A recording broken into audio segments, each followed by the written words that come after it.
Hello students, welcome back. चलिए continue करते हैं chapter describing motion around us आपकी नई बुक एक्सप्लोरेशन से। हम लोगों ने लास्ट वीडियो में डिस्कस किए थे वेलोसिटी टाइम ग्राफ और उससे हमारी क्या कैलकुलेशंस हो सकती हैं। हमने कैलकुलेट किया था एक्सेलरेशन एंड डिस्प्लेसमेंट, राइट। तो आज वेलोसिटी टाइम ग्राफ से ही हमें कुछ और डेरिवेशंस करनी है, या ये कह लो कि कुछ और उसमें तिकड़म लगाने हैं। आज हम निकालना चाह रहे हैं काइनेमेटिक इक्वेशंस ऑफ मोशंस, यानी कि हमारे पास ऐसे 3 फिक्स्ड फॉर्मूलाज हैं मोशन चैप्टर में या मोशन में, जिन्हें यूज़ करके हम वेलोसिटी या डिस्प्लेसमेंट या टाइम ये सब कैलकुलेट कर सकते हैं डिपेंडिंग अपॉन कि हमें क्या इन्फॉर्मेशन गिवन है क्वेश्चन में। तो उन फिक्स्ड फॉर्मूलाज को बोला जाता है काइनेमेटिक इक्वेशंस, और इसके लिए सबसे ज़रूरी कंडीशन है कि जो मोशन है वो स्ट्रेट लाइन में है और उसकी एक्सेलरेशन क्या है, कांस्टेंट। यानी कि जो ये काइनेमेटिक इक्वेशंस ऑफ मोशन है, जो 3 फिक्स फॉर्मूलाज हैं हमारे पास, वो तीनों फॉर्मूले इन्हीं दोनों कंडीशंस पे बेस्ड हैं। That the object is moving in the straight line, यानी जो डिस्टेंस वही डिस्प्लेसमेंट, जो स्पीड वही velocity, and secondly it has constant acceleration. That means जो स्पीड है, जो वेलोसिटी है, वो इक्वली चेंज हो रही है, राइट। तो चलिए लेट्स डिस्कस क्या है kinematic equations of motion. We have 3 equations of motion. सबसे पहली इक्वेशन, एंड इनको इसी सीक्वेंस में रखना है। जो फर्स्ट इक्वेशन है वही फर्स्ट, जो सेकंड वही सेकंड, जो थर्ड वही third. You can not change the order of the equations, right. तो फर्स्ट इक्वेशन ऑफ मोशन है v is equal to u plus a into t. दूसरी इक्वेशन है s is equal to u t plus half a t square. और third equation है v square minus u square is two a s, जहाँ पे s है आपका distance या displacement, u है आपकी initial velocity, v final velocity, t time और a एक्सेलरेशन, राइट। तो चलिए इन तीनों की डेरिवेशंस देखते हैं। डेरिवेशन मतलब हम इन तीनों को अब डिराइव करेंगे, हम इन तीनों तक पहुँचेंगे। हम ऐसे कुछ मैथमेटिकल स्टेप्स करेंगे कि एंड में हम इन तीनों इक्वेशंस तक पहुँच जाएं। We are actually trying to create these formulas, right. तो सबसे पहली equation v is equal to u plus a t, ये इक्वेशन हमारी निकली है एक्सेलरेशन के फॉर्मूले से। बहुत सिंपल है। एक्सेलरेशन का फॉर्मूला क्या होता है, v minus u upon t, just cross multiply, a t is equal to v minus u, u को वहां भेज दो प्लस हो जाएगा, u plus a t is equal to v। This is your first equation of motion जो हमने derive कर ली। बहुत सिंपल सा स्टेप है, कुछ है ही नहीं।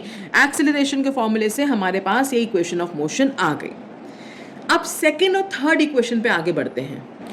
सेकेंड और थर्ड इक्वेशन के लिए हमें एक ग्राफ की ज़रूरत है। और क्या है वो ग्राफ? हमारे पास है ये velocity time graph. X axis पे टाइम है सेकेंड्स में, वाई एक्सिस पे वेलोसिटी है मीटर पर सेकेंड। हमारे पास ये यूनिफॉर्म एक्सेलरेशन वाला ग्राफ, और मैंने बताया था ये ग्राफ क्या है। It denotes constant acceleration, uniform acceleration, but initial velocity 0 नहीं है। जब हमने ऑब्जेक्ट को ऑब्जर्व किया, it already has some value u। तो ये पॉइंट ले लेते हैं a, ये पॉइंट हो गया b। b पे जाके जो वेलोसिटी है उसको ले लिया हमने v। ठीक है जी, यहाँ से भी स्ट्रेट ड्रॉ कर रहे हैं, हमें कुछ वैल्यूज निकालनी है। ये हो गया c, ये हो गया d। तो ओ ए बी सी डी हमारे पास कुछ डिपिक्शंस आ गई यहाँ पे। ठीक है जी।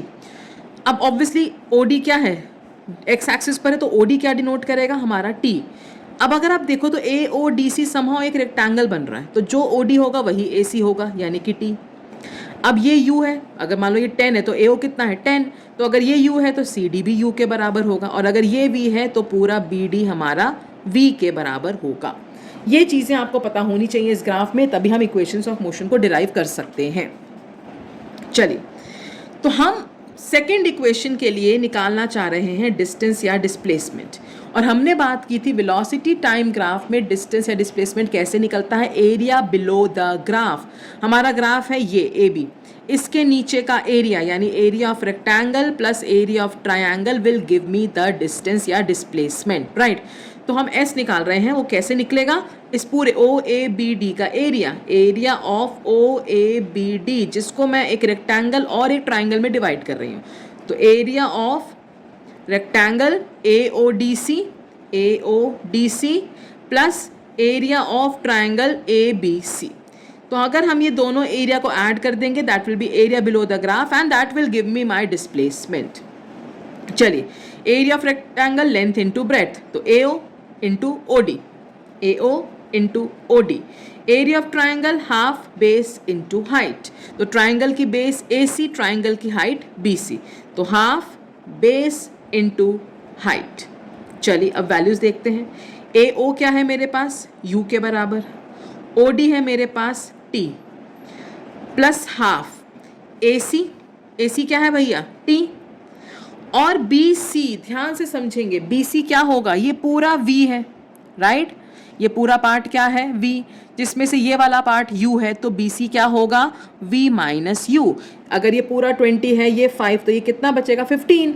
तो अगर ये v है, ये वाला पार्ट u है, तो ये कितना बचेगा v माइनस u।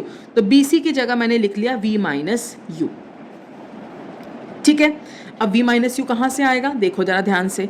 एक्सेलरेशन का फॉर्मूला होता है v minus u by t, cross multiply, v minus u आ जाएगा 80, इसको मार्क कर लो 1। तो फ्रॉम 1, अब हम 1 से वैल्यू पुट कर रहे हैं v माइनस यू की।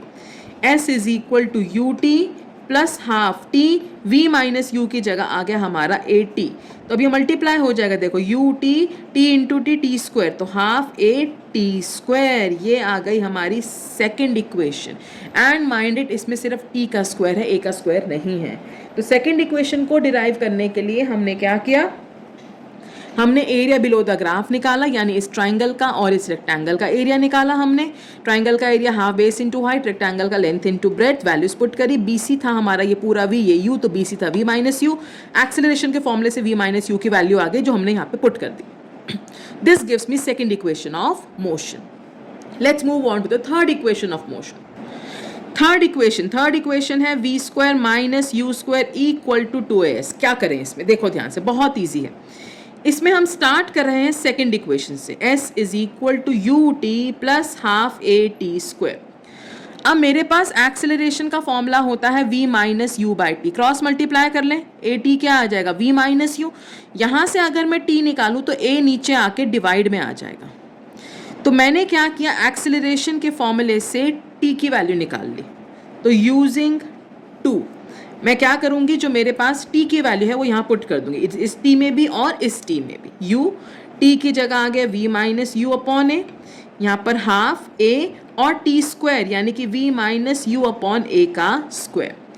अब बस हमें इसको मैथमेटिकली सिंप्लीफाई करना है, ब्रैकेट खोल लेते हैं, uv minus u square plus half a। अब देखो ये पूरे का स्क्वायर है, यानी न्यूमरेटर का भी स्क्वायर होगा और डिनोमिनेटर का भी स्क्वायर होगा। डिनोमिनेटर का स्क्वायर तो हो गया भैया बड़े आराम से a स्क्वायर, न्यूमरेटर का स्क्वायर क्या लगेगा इसमें, a minus b whole square, यानी कि a square plus b square minus 2ab। तो क्या किया हमने, we started from second equation, then हमने एक्सेलरेशन के फॉर्मूले से t निकाला, उस t की वैल्यू को मैंने सेकेंड इक्वेशन में पुट कर दिया। यहाँ भी पुट करा, यहाँ भी पुट करा, यहाँ मैंने सिंपली ब्रैकेट खोले, यहाँ पे डिनोमिनेटर का स्क्वायर a स्क्वायर हो गया, ऊपर लग गया a minus b whole square, that is a square plus b square minus 2ab। चलिए अभी और सिंप्लीफाई करते हैं, u v minus u square by a. देखो ध्यान से, एक ऊपर a है, नीचे 2 है, तो एक a हो गया कैंसर। क्या बचा मेरे पास 1/2 और नीचे a, तो 1/2a, साथ में v square plus u square minus 2uv। अब मैं देखो पूरे का एलसीएम ले सकते हैं, a और 2a का एलसीएम क्या हो जाएगा 2a। अब इसके पास a है, एलसीएम 2a है, यानी ये 2 से मल्टीप्लाई होगा, 2uv माइनस 2u स्क्वायर। यहाँ पे तो पूरा 2a ही है, कोई जरूरत ही नहीं है, तो as it is v square plus u square minus 2uv। क्या किया मैंने, a और 2a का एलसीएम हो गया 2a, इसके पास a था तो ये पूरा 2 से मल्टीप्लाई हो गया, 2uv माइनस 2u स्क्वायर। इसके पास तो 2a है ही, ये एज इट इज आ गया।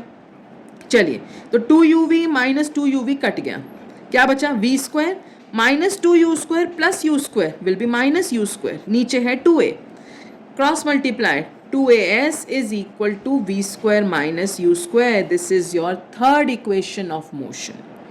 क्या किया, थर्ड इक्वेशन के लिए we started from second equation of motion and हमने एक्सेलरेशन के फॉर्मूले से t की वैल्यू निकाली, जो यहाँ पे पुट कर दी, सिर्फ सिंप्लीफाई करा, ब्रैकेट्स खोल, आइडेंटिटीज लगाई और हमारे पास इक्वेशन आ गई। So we have 3 equations of motion, v is equal to u plus at, s is equal to ut plus half at square, v square minus u square is 2as। ये first equation, ये second equation, ये third equation. अब ध्यान से सुनिए मेरी बात, अभी तक हम लोगों ने एवरेज स्पीड के न्यूमेरिकल्स किए, स्पीड वगैरह देखी, तो एवरेज स्पीड वगैरह के लिए हम speed is distance upon time ये फॉर्मूला यूज़ कर रहे थे। एवरेज स्पीड के अलावा आप कोई भी न्यूमेरिकल आएगा, आपको यही काइनेमेटिक इक्वेशंस यूज़ करनी है। अब अगर एक्सेलरेशन वगैरह वाला क्वेश्चन आता है तो speed is distance upon time से आप काम नहीं कर सकते हैं। एवरेज स्पीड के बाद, एवरेज स्पीड के अलावा जो भी न्यूमेरिकल्स आते हैं उन सब में आपको इन इक्वेशंस ऑफ मोशंस को ही यूज़ करना है। u होगा, v होगा, t होगा, a निकालना है, s निकालना है, डिस्टेंस निकालना है, तो हमें इन्हीं इक्वेशंस को यूज़ करना है। Now we are not going to use speed is distance upon time, ये सिर्फ एवरेज स्पीड तक रहेगा। सेकेंड चीज़, एवरेज स्पीड को हम किलोमीटर पर आवर में भी सॉल्व कर लेते थे, बट अगर हमारे पास इक्वेशंस ऑफ मोशन का क्वेश्चन आता है तो we have to work in SI unit, distance in metre, speed in metre per second, acceleration in metre per second square. हम kilometre, centimetre, kilometre per hour, centimetre per second किसी में काम नहीं करेंगे, we will work only in SI units.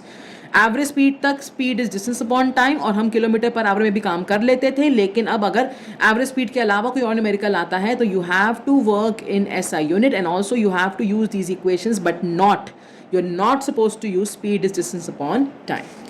तो ये थी हमारी तीनों इक्वेशंस की डेरिवेशंस, इसको ध्यान से देखिए, प्रैक्टिस कीजिए, इंपॉर्टेंट है। नेक्स्ट वीडियो में हम इनके ऊपर न्यूमेरिकल्स देखेंगे कैसे आते हैं। ठीक है जी, till then you please revise and send me your doubts in the comment section. Take care all of you, bye bye.